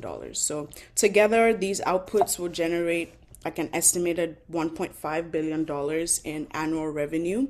And so we went ahead to do a sensitivity analysis to test how the project will perform under different market conditions. So for example, if metal prices fall by 10%, the project returns would decrease by roughly only 3%. And then if construction costs will increase by 10%, the payback period that we calculated will extend by about 2 years. So the project would still remain economically viable, at least moderately so.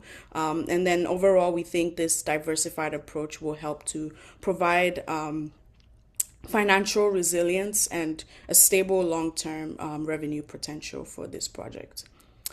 We went ahead as well to do a risk assessment, and we used the World Economic Forum Global Risk Framework. So like any large industrial infrastructure project, this project will definitely involve several potential risks. And the WEF framework categorizes these risks into economic, environmental, geopolitical, technological, and societal. And some of the stuff that we came up with was economic risks like commodity price volatility, global economic slowdowns that could affect the prices of these metals. Environmental risks like challenges with water management and flooding risks that are associated with large industrial operations like this. Geopolitical risks like potential trade restrictions or export controls that could disrupt supply chains. Technological risks like possible failures during integration of advanced automation systems, like we were saying. And then societal risks like shortages of skilled labor, which could impact construction and then the operations. We looked at some mitigation strategies like hedging contracts to stabilize the revenue projections, engineering redundancy as well, so that the facility can maintain operations even when individual components require maintenance or experience unexpected failure. Further supply diversification and workforce training programs as well. We also looked at the federal and state environmental regulations that the project will have to comply with. The primary regulatory bodies overseeing the project that we found are the US EPA and then the Tennessee Department of Environment and Conservation. So the facility will have to implement advanced emissions capture systems to meet federal clean air standards and minimize environmental impact. It'll also have to include comprehensive wastewater treatment systems and strict hazardous materials handling protocols. These environmental safeguards are critical for ensuring that the facility operates responsibly while maintaining compliance with regulatory requirements. I'll hand it back over to Nick to conclude. Thanks. Yep. So supply chain strategy with this project. The project's supply chain strategy focuses on securing feedstock from North American sources. So the primary suppliers will include mining operations in the United States, as well as some established producers in Canada and Mexico. This regional diversification will reduce any geopolitical risk and lower transportation costs compared to importing materials from further distant regions. So overall, this strategy will help ensure long-term supply stability for the smelting facility. And so our recommendation, based on the analysis conducted for this project, we are recommending a conditional go. The project shows strong financial potential, strategic importance for national security, and significant government support. However, the final decision depends mainly on several conditions being met, including regulatory approvals, securing long-term feedstock supply contracts, and maintaining strict cost controls during the construction. So with that being said, kind of some risk mitigation exit strategy ideas.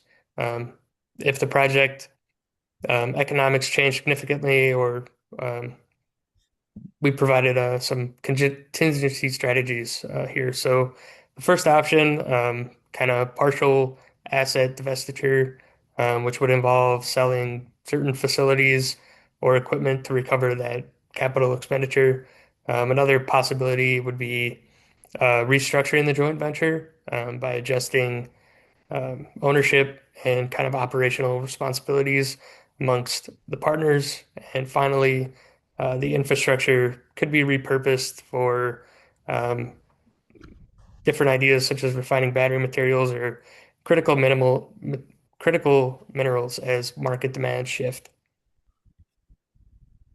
So in summary, the Crucible joint venture smelter represents a transformative investment in the United States critical minerals infrastructure.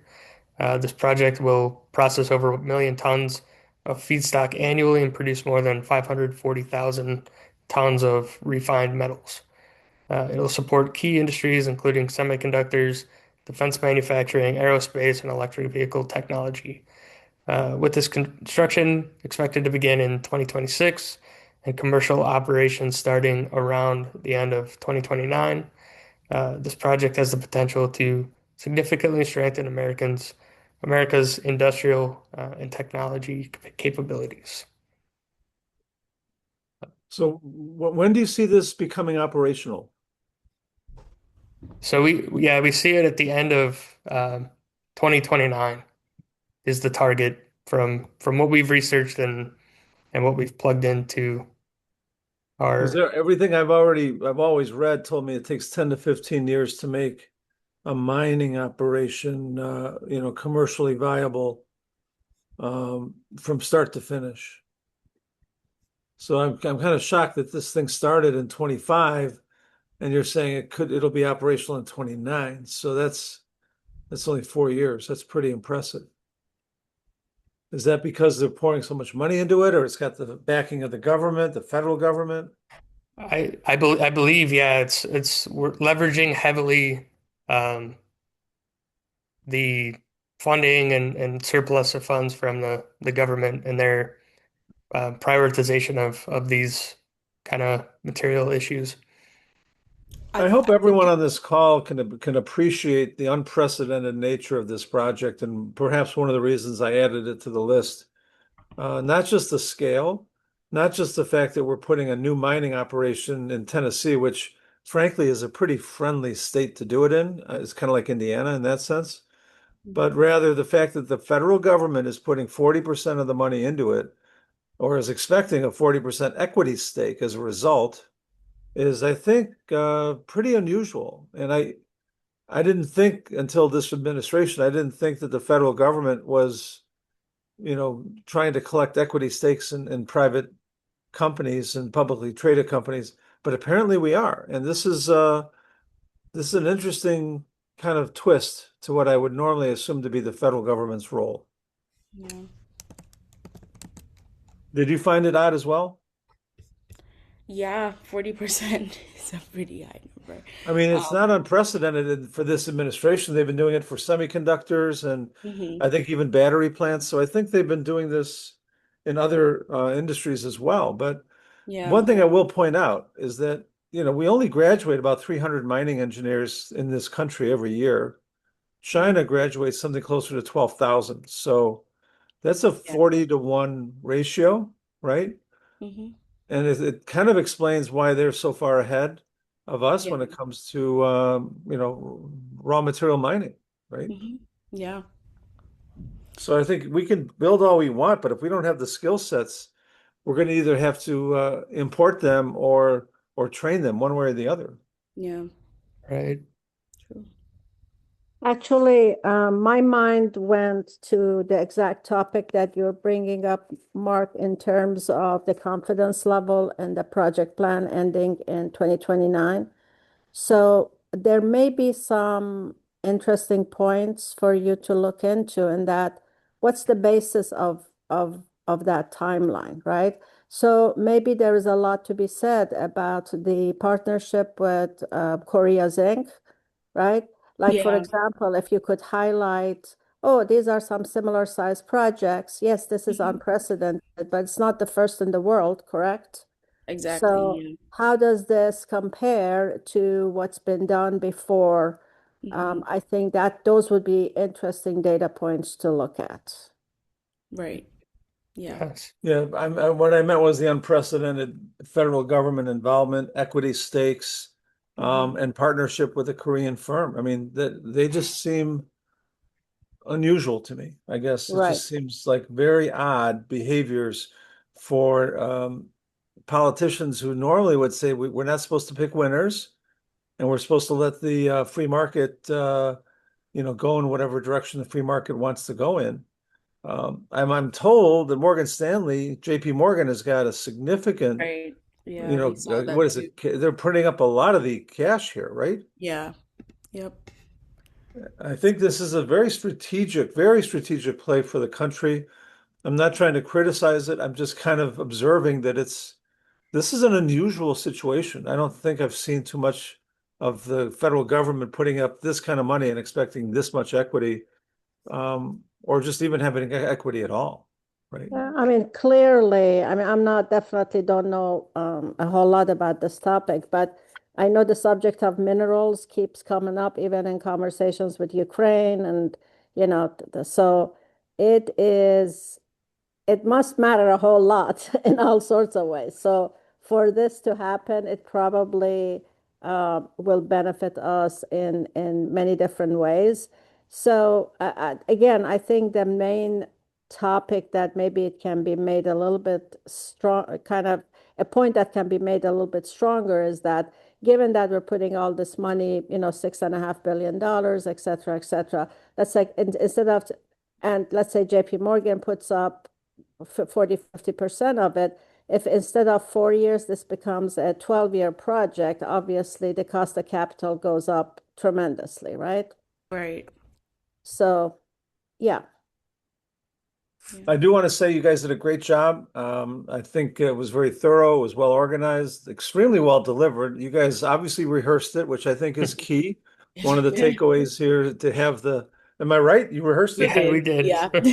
Okay. By the way, I can tell, and I don't mean that in a negative sense. I mean that in a positive sense. I appreciate it, right? Nobody wants to go to a play that hasn't been rehearsed. Nobody, right? And I think in having that rehearsal means that you're very efficient. You know what you want to say before you say it. There's not a lot of hems and haws. So I think we can all learn from that. I want to say overall, you guys did a fantastic job tonight. Very well researched across the board, all of your teams. I want to thank you. I want to, I guess, hear from you. Was this a valuable exercise to apply everything you learned over the 10 weeks into a specific project that you can really sink your teeth into? Is it valuable? I don't know. Amma, what do you think? You're the one I'm looking at now. So Yeah, definitely valuable. I think also even knowing what to consider about a project, right? There's so many different things like the scope, what resources are available, the timeline, all these things that we've learned since week one.